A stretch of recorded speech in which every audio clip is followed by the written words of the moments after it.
नमस्कार. मीरा भाईंदरच्या रहिवाशांना माझा मनापासून नमस्कार.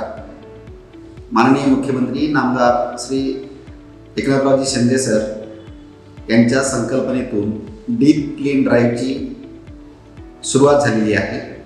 ही सुरुवात मुंबई महापालिकेपासून झालेली आहे. या डीप क्लीन ड्राईव्हचा मुख्य उद्देश धुळीचे नियंत्रण करून प्रदूषणाची पातळी कमी करणे हा आहे आणि या उद्देशाने शहरातील स्वच्छता, शहरातील नागरिकांच्या आरोग्यवर्धक उपाययोजना हाती घेणं अशा प्रकारच्या उपाययोजना आपण घेणार आहोत.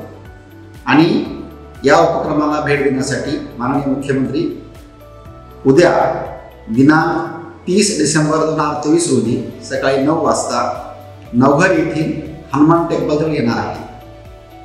या संपूर्ण मोहिमेमध्ये नागरिकांचा सहभाग अतिशय मोलाचा आणि महत्त्वाचा असून मी या संबंध शहरातील नागरिकांना आवाहन करतो की त्यांनी डीप क्लीन ड्राईव्हच्या या संकल्पनेमध्ये आपला सहभाग नोंदवावा. धन्यवाद.